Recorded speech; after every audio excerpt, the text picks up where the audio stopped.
all kind of nonsense and so on. And sometimes a fellow doctor would, and he asks his druggist, he said, you know, the druggist will give you a piece of soap for your kidney or something. and things like that. So this spirit went on, and of course it has taken a different turn. As I said, now it was associated with the Lenten season. Nowadays in the Caribbean, it has been completely changed to become a tourist thing. So the religious aspect of it has been removed. You see, and the costumes now, sometimes they're no relationship with our life, you know, because everything, the songs they sang was a story. So if a fellow, say, stole something, you got to be very careful, because they would judge him in the street, you know, they judge him, the judge and jury, and give the story how he stole this thing. If a fellow was unkind to his wife, they would give the whole story about him and his wife and so on. So when carnival is coming, everybody wants to be on his best behavior, you see, and that type of thing. And so the French brought this in, and the British continued it. They did not interfere or try to stop it, because they saw it was a way of giving out steam. And then not only that, the church, the Roman Catholic Church, was very much involved. And by that time, the church itself had become so powerful that it was very difficult for the government to erase something of the sort. As I did say before, that Grenada was made Catholic by the French priests who came there when they landed on the island. Now, there is something about the village or the parish of St. Andrews which ties up the Catholic Church and the whole Catholic faith to a few prominent families, because they played a key role not only in spreading the church but in sustaining the church. Now, the first Catholic church in St. Andrews was built in the village of Marquis, because one has to remember that Marquis at one time was the main commercial center in Grenada. But as I said, they had to move to Grenville because there was coral reef outside and mosquitoes also ran them out. So the church also ran to the town of Grenville. When they got to the town of Grenville, they were there settled for many years in what is popularly referred to in Grenada as the Old Church. If you go there, you'll see the second church built in St. Andrews is still standing there. Of course, it's all dilapidated. It is referred to as the Old Church. But when they went to the Old Church, they may have made a mistake, because they ended up in that section of Grenville which was very noted for disrepute. All the cussing, all the fighting, all the stealing, everything had been taking place in that section of Grenville, that area known as Blazes Yard.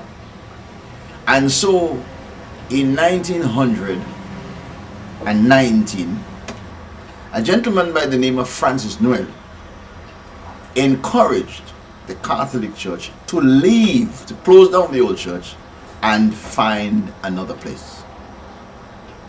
And so, to make sure that they heed his advice, he decided to give the church all of the land it would need to build this new church. Then he undertook to head a fundraising committee to get all the money to build the church. And he convinced a certain family to join him, a family known as the Vincent family, otherwise known as the Vincent brothers. They joined him to give the Catholic Church a new church in Grenada. The church is still there. How did they do that?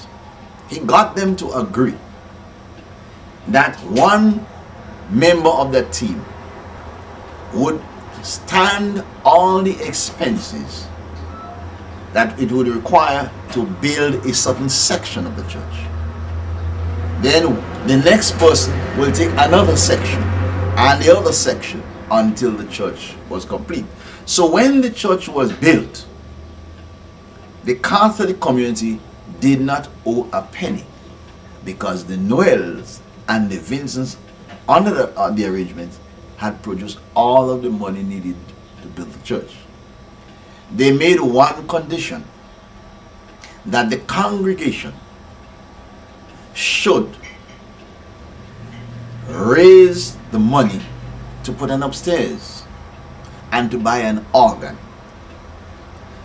To this day, the congregation never raised the money for the upstairs. So if one visits the church, they will notice the back of the church is still unfinished, waiting for the congregation to build the upstairs. Of course, they did eventually buy an organ, and the first organist happened to be a Vincent, a woman by the name of Angela Johnson. Angela Johnson was the first Grenadian to get a bachelor's degree in music from England, and when she came, she volunteered to become the first organist in the church. The church was opened in 1924. Once the Catholic Church was built, the hierarchy in the church in Grenada seemed very pleased with the work of Mr. Noel in getting all the Vincents to join him, that they made arrangements for him to have an audience with the Pope.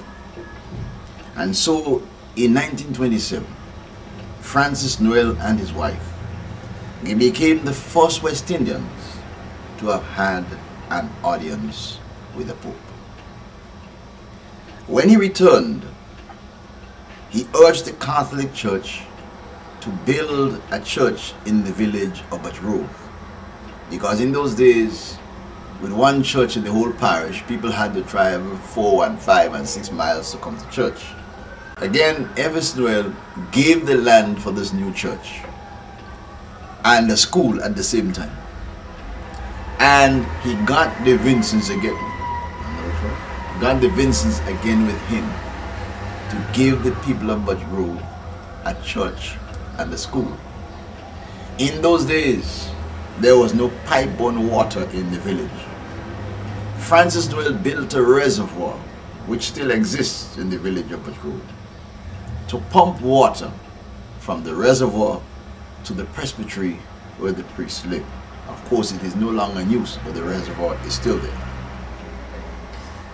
Then he advised the church to build a school in the village of Bylands. Evis Noel bought lands from Marryshow Estate and turned it over to the church, and he and the Vincents built a school in the village of Bylands. In 1938, as I said, we had a commission known as the Moyne Commission, and Mr. Moyne said we should have some more secondary education in Grenada. So a Catholic priest by the name of Father Kevin Clark, he said we should have a convent and a boys' high school built in St. Andrews. But when the church looked at it, the war was on, World War II was on. And therefore it would have been too difficult to ask the Vincents at that time and the Noels to put up the money. So they shelved everything. And so when World War II came to an end, they turned to the Vincents and the Noel again. And this time, Boise Vincent, Dolly Vincent, Francis Noel and his son Carla Noel put up the St. Andrews or the St. Joseph's Convent High School in Grenville. I should have said earlier that the priest, they had small residence in a place called Monks and Towns. Mr. Noel was able to convince Andrew Vincent to turn over to the church acres and acres of land so that they could put up a big complex in that area. Not only where priests lived, but at one time they were trading priests. After the convent was built, a priest by the name of Father Coyle visited a place known as Battle Hill. He went to bless the Boy Scouts. And he saw this area, very nice area, and he said that might be an area for retreat. He whispered that. Francis Noel bought the land and got the Vincents. He, Dolly Vincent, and Boise Vincent built Battle Hill and turned it over to the Catholic Church. A grotto was built thereafter that was put there by Boise Vincent, Dolly Vincent, and Francis Noel. And if you go to the church itself, there's a new pulpit there. You see a lot of ironworks in the church. The money to make that happen came from Francis Noel, Dolly Vincent, and Boise Vincent. And last but not least, there's a plaque in the church with all the names of the bishops and popes rather, up until and including Pope Pius XII. That plaque was put and paid for by Francis Noel and Dolly Vincent. Andrew Vincent died in the 1940s. Boise Vincent died in 1954. Francis Noel and Dolly Vincent died in 1956. When they died, the church almost died with them. Thank you.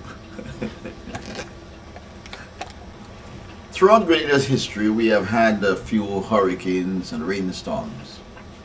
The first very serious hurricane was in 1921. It did severe damage to Grenada. In fact, it almost destroyed the entire economy.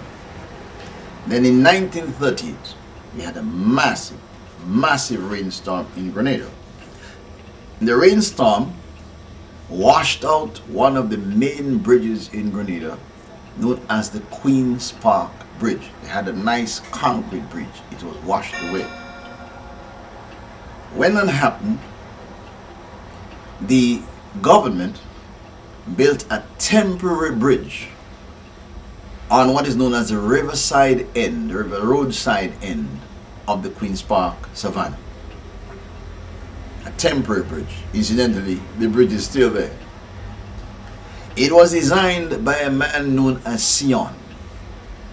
Sion was Grenada's third island scholar and the first Grenadian to have studied civil engineering.